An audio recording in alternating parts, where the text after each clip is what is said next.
প্রত্যেকটা মেয়ের মধ্যে একটা করে হাসিনা। বিনোদন অঙ্গনের তুমুল আলোচিত অভিনেত্রী নুসরাত ফারিয়া এখন আলোচনার কেন্দ্রবিন্দু। তবে এবার সিনেমার পর্দায় নয়, বাস্তব জীবনের এক নাটকীয় অধ্যায়। হত্যা চেষ্টা মামলার আসামি হিসেবে গ্রেফতার হয়ে তিনি এখন কারাগারে। শোবিজ অঙ্গনের 16 তারকার বিরুদ্ধে দায়ের হওয়া এই মামলার কেন্দ্রে থাকা ফারিয়া গ্রেফতার নতুন করে দেশজুড়ে সাড়া ফেলেছে।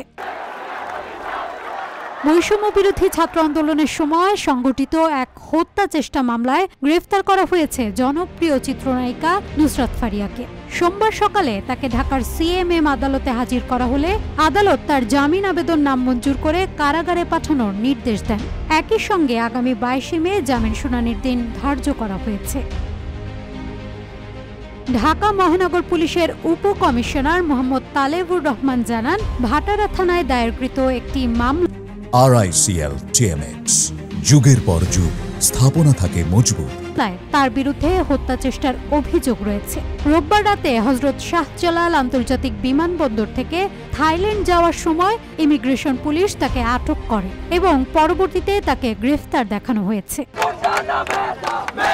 মামলার বাদী এনামুল হকের অভিযোগ, 2024 সালের বৈষম্য বিরোধী ছাত্র আন্দোলনের সময় স্বৈরাচার শেখ হাসিনা ও তার সরকারকে সহায়তা করার অভিযোগে নুসরাত ফারিয়া সহ শোবিজ অঙ্গনের 16 জন তারকাকে আসামি করা হয়েছে। মামলায় উল্লেখ করা হয়, অভিযুক্তরা শেখ হাসিনার পক্ষে অবস্থান নিয়ে আন্দোলন দমন ও অর্থায়নে ভূমিকা রাখেন। রাষ্ট্রপক্ষের আইনজীবী ওমর ফারুক ফারুকী আদালতে বলেন, নুসরাত ফারিয়া একজন ফ্যাসিস্টের সহযোগী। গুম, খুন, গণহত্যার মতো অপকর্মে তার ভূমিকা ছিল বলেই তিনি দেশ ত্যাগের চেষ্টা করেছিলেন। তাকে আরও তদন্তের আওতায় আনা হবে। আসামিপক্ষ জামিনের আবেদন করলেও রাষ্ট্রপক্ষ তীব্র বিরোধিতা করে।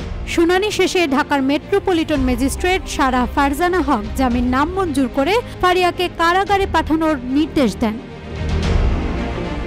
এই মামলার সূত্রে দেশের শোবিজ অঙ্গনে চাঞ্চল্যের সৃষ্টি হয়েছে। মামলার তদন্ত চলমান রয়েছে এবং সংশ্লিষ্ট আরও আসামিদের বিরুদ্ধে ব্যবস্থা গ্রহণের প্রস্তুতি চলছে।